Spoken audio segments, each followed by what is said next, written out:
हर sports की एक rivalry होती है, जैसे फुटबॉल में एल क्लासिको, रेसलिंग में Roman rings versus Seth Rollins और क्रिकेट में द एशेस। लेकिन द एशेस सिर्फ एक क्रिकेट सीरीज़ नहीं है, ये 140 साल पुरानी एक जंग है जहां सिर्फ रन्स और विकेट्स नहीं बल्कि देश की रिस्पॉन्सिबिलिटी और गौरव दांव पर लगा होता है। इस राइवलरी की शुरुआत हुई थी 1882 में। इंग्लैंड अपनी ही ज़मीन पर पहली बार ऑस्ट्रेलिया से हार गया था। उस हार के बाद एक ब्रिटिश न्यूज़पेपर ने मजाक में एक ऑबिटरी पब्लिश कर दी कि English cricket is dead and the body will be cremated, the Ashes will be taken to Australia. किसी ने नहीं सोचा था कि एक मजाक क्रिकेट की सबसे बड़ी राइवलरी का जन्म बन जाएगा। तब से लेकर आज तक हर एशेस सीरीज सिर्फ एक ट्रॉफी के लिए नहीं खेली जाती, ये रिस्पेक्ट के लिए खेली जाती, ये हिस्ट्री के लिए खेली जाती और सबसे बढ़कर अपने देश के लिए खेली जाती।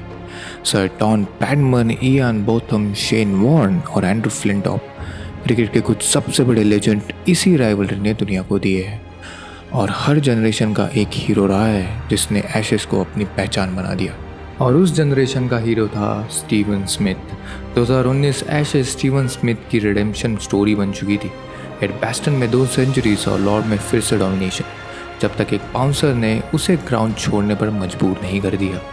लेकिन वापस आने के बाद भी उसने वही किया जो वो सबसे अच्छा करता था, रन्स बनाना और इंग्लैंड को तोड़ना। 2 टेस्ट मैचेस के बाद ऑस्ट्रेलिया 1-0 से आगे थी। इंग्लैंड के ड्रेसिंग रूम में प्रेशर था, फैंस को भरोसा हिल चुका था। एक्सपर्ट्स कह रहे थे कि ऑस्ट्रेलिया 18 साल बाद इंग्लैंड की ज़मीन पर एशेस जीतने जा रही है।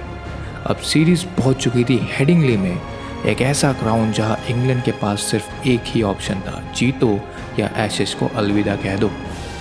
25 अगस्त 2019 हेडिंगली सिर्फ एक क्रिकेट ग्राउंड नहीं था, वो एक बैटलफील्ड बन चुका था और किसी को भी अंदाज़ा नहीं था कि अगले 4 दिन क्रिकेट हिस्ट्री के सबसे अनबिलीवेबल कहानियों में से एक लिखने वाले थे।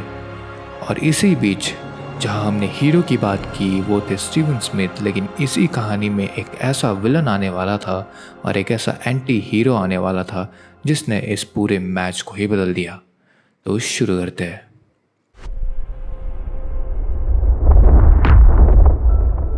25 अगस्त 2019 हेडिंगली लीड्स। पिछले 2 टेस्ट के बाद ऑस्ट्रेलिया सीरीज में 1-0 से आगे थी। इंग्लैंड के लिए ये सिर्फ एक टेस्ट मैच नहीं था, ये उनकी इज्जत बचाने का एक आखिरी मौका था। अगर ये मैच हारे तो एशेस लगभग ऑस्ट्रेलिया की हो जाती, लेकिन अगर जीत गए तो सीरीज़ दोबारा जिंदा हो सकती थी। स्टेडियम भर चुका था, हर सीट पर एक उम्मीद बैठी थी, लेकिन किसी को नहीं पता था कि अगले 4 दिन क्रिकेट हिस्ट्री का हिस्सा बनने वाले हैं।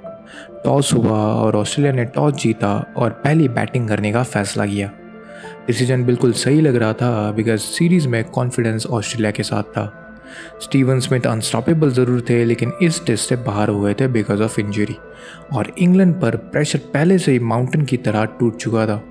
लेकिन हेडिंगली की पिच अपनी कहानी खुद ही लिखने वाली थी। इंग्लैंड के बॉलर्स ने शुरुआत से ही ऑस्ट्रेलिया को सेटल होने का मौका नहीं दिया। स्टुअर्ट ब्रॉड ने अच्छी लाइन लेंथ रखी और जोफ्रा आर्चर ने अपनी पेस से बैट्समैन को अनकंफर्टेबल बना रखा था। क्रिस वोक्स ने भी अच्छी गेंदबाजी की और हर विकेट के साथ हेडिंगली का ग्राउंड और ज़्यादा लाउड होता जाता। ऑस्ट्रेलिया जो पिछले 2 टेस्ट में डोमिनेट कर रही थी, इस बार 179 रन्स पर ही ऑल आउट हो गई थी। इंग्लैंड के लिए यह परफेक्ट स्टार्ट था। स्कोरबोर्ड छोटा था, मोमेंटम उनके पास था और पूरा स्टेडियम बिलीव कर रहा था कि ये मैच शायद अब इंग्लैंड जीत सकता है। लेकिन क्रिकेट का सबसे डेंजरस वर्ड है मोमेंटम, क्योंकि वो कब किस तरफ चला जाए कोई नहीं जानता। इंग्लैंड बैटिंग करने उतरी और सिर्फ कुछ ही घंटों में हेडिंगली पर खामोशी छा गई थी। पैट कमिंस, जॉस हेजलवुड और ऑस्ट्रेलिया की पेस अटैक ने इंग्लैंड की बैटिंग की कमर तोड़ दी थी। एक विकेट, फिर दूसरा, फिर तीसरा, कोई पार्टनरशिप नहीं, कोई रेजिस्टेंस नहीं, सिर्फ कोलैप्स। स्कोरबोर्ड रुक गया था और सिर्फ 67 रन्स पर अपनी ही होम कंडीशन में इंग्लैंड की बैटिंग पूरी तरह से बेकार हो चुकी थी। ऑस्ट्रेलिया को मिल चुकी थी 112 रन्स की लीड। जो मैच कुछ घंटे पहले इंग्लैंड के कंट्रोल में लग रहा था, अब दोबारा ऑस्ट्रेलिया के हाथ में चला गया और असली प्रेशर अब इंग्लैंड के ड्रेसिंग रूम के अंदर था। 112 रन की लीड टेस्ट क्रिकेट में सिर्फ एक नंबर नहीं होता, ये साइकोलॉजिकल एडवांटेज होता है और ऑस्ट्रेलिया को पता था इंग्लैंड की बैटिंग पहले से ही टूट चुकी थी। अब सिर्फ एक काम बाकी था, मैच को इतना दूर ले जाना जहां से वापस आना लगभग नामुमकिन लगे। ऑस्ट्रेलिया ने बिना किसी जल्दी के बैटिंग शुरू की। हर ओवर के साथ स्कोरबोर्ड बढ़ता गया। इंग्लैंड विकेट ले रही थी लेकिन मोमेंटम अब भी ऑस्ट्रेलिया के पास था। मानस लाबुशेन ने पेशेंस दिखाया, ट्रेविस हेड ने इंपॉर्टेंट रन्स जोड़े, लॉर्ड ऑर्डर ने भी अच्छा कंट्रीब्यूट किया और ये कोई एक्सप्लोसिव इनिंग नहीं थी, ये एक कैलकुलेटेड अटैक था। हर रन इंग्लैंड के लिए प्रेशर और भी बढ़ता जा रहा था। ऑस्ट्रेलिया को सिर्फ रन्स नहीं मिल रहे थे, उन्हें कॉन्फिडेंस भी मिल रहा था और इंग्लैंड धीरे धीरे उम्मीद खो रही थी। जब ऑस्ट्रेलियन की सेकेंड इनिंग्स 246 रन्स पर ख़त्म हुई तब स्कोरबोर्ड पर सिर्फ एक ही नंबर लिखा था, 359 रन्स फोर्थ इनिंग में। हेडिंग्ले की पिच अब पहले जैसी नहीं रही थी। बॉल कभी नीचे रह रही थी, कभी एक्स्ट्रा बाउंस कर रही थी। हिस्ट्री भी इंग्लैंड के खिलाफ ही थी। इससे पहले बहुत कम टीमों ने फोर्थ इनिंग में इतना बड़ा टारगेट चेस किया था। ऑस्ट्रेलियन ड्रेसिंग रूम मुस्कुरा रही थी और इंग्लैंड के ड्रेसिंग रूम में थी बहुत बड़ी खामोशी। एक तरफ सेलिब्रेशन की प्लानिंग शुरू हो चुकी थी और दूसरी तरफ सिर्फ एक सवाल, क्या ये मैच हम जीत सकते हैं? 359 रन्स फोर्थ इनिंग्स हेडिंगली, एक टारगेट जो सिर्फ स्कोरबोर्ड पर लिखा हुआ एक नंबर नहीं था, वो इंग्लैंड के सपनों और ऑस्ट्रेलिया के सेलिब्रेशन के बीच की एक आखिरी दीवार थी। हिस्ट्री इंग्लैंड के खिलाफ थी, पिच ऑस्ट्रेलिया के फेवर में था और मोमेंटम पहले ही इंग्लैंड के साथ नहीं था। लेकिन टेस्ट क्रिकेट की सबसे खूबसूरत बात यही है, यहाँ मैच तब तक ख़त्म नहीं होता जब तक आखिरी विकेट न गिर जाए। इंग्लैंड की चेस शुरू हुई लेकिन शुरुआत बिल्कुल वैसी ही हुई जैसी ऑस्ट्रेलिया चाहती थी। जेसन रॉय आउट हो गए। ऑस्ट्रेलिया ने पहला वार कर दिया था। जो टेडली भी कुछ देर तक ज़रूर टिके लेकिन प्रेशर हर बॉल के साथ बढ़ता जा रहा था।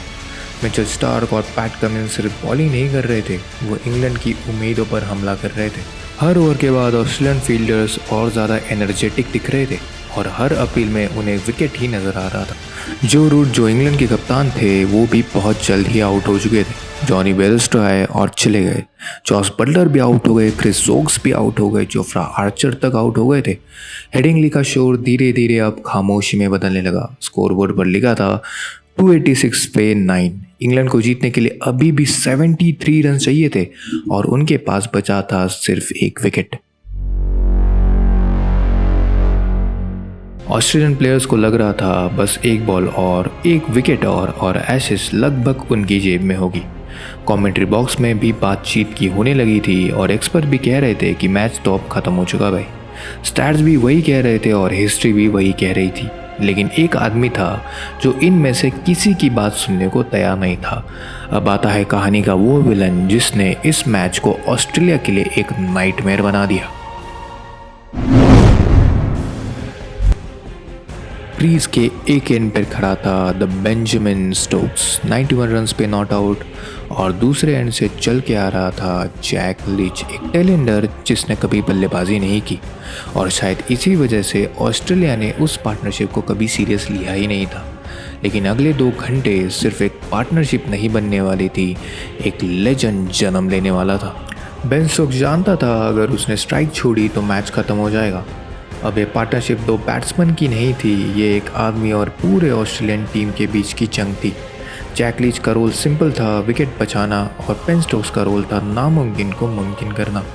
हर ओवर के बाद स्टोक्स स्ट्राइक अपने पास रखने लगे। रिस्क सिर्फ तब लिया जा रहा था जब ज़रूरी हो, और ये सिर्फ पावर हिटिंग नहीं थी, ये प्रेशर के अंदर खेली गई एक टैक्टिकल मास्टरपीस थी। और फिर एक ही झटके में सब कुछ बदल गया। जो बैट्समैन अब तक पेशेंस से खेल रहा था उसने अटैक करना शुरू कर दिया था। PAT Cummins, Nathan Lyon, Josh Hazlewood, Mitchell Starc सबके खिलाफ छक्के और चौकों की बौछार कर दी। हर शॉट के साथ हेडिंगली का शोर बढ़ता गया। ऑस्ट्रेलिया पहली बार इस टेस्ट में प्रेशर महसूस कर रही थी। टीम पेन फील्ड बदल रहे थे और बॉलर्स अपना प्लान भी बदल रहे थे, लेकिन बेन स्टोक्स हर प्लान का जवाब दे रहा था। दूसरे एंड पर जैक लीच खड़ा था। कभी एक रन, कभी सिर्फ एक डिफेंसिव शॉट। हर बॉल सरवाइव करना उनके लिए सेंचुरी से कम नहीं था, और बेन स्टोक्स हर ओवर के बाद उनसे सिर्फ एक ही बात कह रहे थे, बस टिके रहो। कभी कभी हिस्ट्री बनाने के लिए हीरो के साथ एक ऐसा इंसान भी चाहिए होता है जो स्पॉटलाइट में नहीं होता। हेडिंगली में वो इंसान जैक लीच थे। 73 रन, 50 रन, 30 रन, 20 रन, हर ओवर के साथ इम्पॉसिबल पॉसिबल बनने लगा। ऑस्ट्रेलियन फैंस की आवाज़ धीरे धीरे कम होने लगी थी। इंग्लैंड के फैंस को यकीन होने लगा कि शायद मिरेकल सच में हो सकता है। और फिर आया वो पल जिसे ऑस्ट्रेलियन फैंस आज भी नहीं भूल सकते। नेथन लायन के पास रनआउट का मौका था, बस एक सिंपल कलेक्शन और बिल्स गिरानी थी। लेकिन प्रेशर दुनिया के बेस्ट प्लेयर से भी गलती करवा देता है। बॉल हाथ से निकल गई और जैक लीच बच गए और ऑस्ट्रेलियन ने शायद अपना सबसे बड़ा मौका खो दिया था। कुछ देर बाद और ड्रामा हुआ। एलबीडब्ल्यू की ज़ोरदार अपील। ऑस्ट्रेलियन प्लेयर्स को पूरा यकीन था कि मैच तो अब खत्म हो गया। रिव्यू लिया गया, पूरा हेडिंगली स्टेडियम सांस रोक कर खड़ा था। लेकिन डिसीजन आया इंग्लैंड के पक्ष में, नॉट आउट। इंग्लैंड जिंदा थी और बेन स्टोक्स भी। अब सिर्फ 2 रन्स और ऑस्ट्रेलिया को सिर्फ 1 विकेट चाहिए था। हर इंसान खड़ा था, किसी की आँख स्कोर बोर्ड पर थी और किसी की नज़र बेन स्टोक्स पर। और ये रही आपके सामने वो आखिरी ball.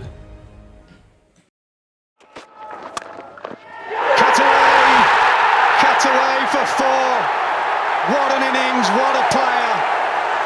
Take a bow, Ben Stokes. The Ashes. और फिर पैट कमिंस ने बॉल डाली, बेन स्टोक्स ने कट किया, बॉल बाउंड्री की तरफ दौड़ी और उसके साथ ही हेडिंगली फट पड़ा। इंग्लैंड जीत चुका था, 360 रन चेस हो चुके थे, 1 विकेट से जीत गई थी इंग्लैंड की टीम और बेन स्टोक्स ने 135 रन नॉट आउट बना दिए। क्रिकेट हिस्ट्री की सबसे महान इनिंग में से एक इसे माना जाता है। ऑस्ट्रेलियन प्लेयर्स चुप थे, इंग्लैंड के प्लेयर्स दौड़ते हुए ग्राउंड पर आ चुके थे। जो मैच 2 घंटे पहले ख़त्म लग रहा था वो अब हमेशा के लिए अमर हो चुका था। उस दिन बेन स्टोक्स ने सिर्फ एशेज़ को ज़िंदा नहीं रखा, उसने दुनिया को याद दिलाया कि टेस्ट क्रिकेट सिर्फ टेक्निक का गेम नहीं है, ये हिम्मत का गेम है, ये भरोसे का गेम है। और जब एक इंसान हार मानने से इनकार कर देता है तो हिस्ट्री दोबारा लिखी जा सकती है। स्कोरबोर्ड आज भी वही कहता है, 359 रन, 135 नॉट आउट और 1 विकेट की विक्ट्री। लेकिन हेडिंगली 2019 को सिर्फ नंबर्स में याद नहीं किया जाता, उसे याद किया जाता है उस जज्बे के लिए जिसने इम्पॉसिबल को चैलेंज किया, उस हिम्मत के लिए जिसे हार को जीत में बदल दिया और उस इंसान के लिए जिसे क्रिकेट हमेशा याद रखेगा, Ben Stokes, the one man army. Some victories are remembered for the trophy, some are remembered forever for the courage behind them. Dead volunteer.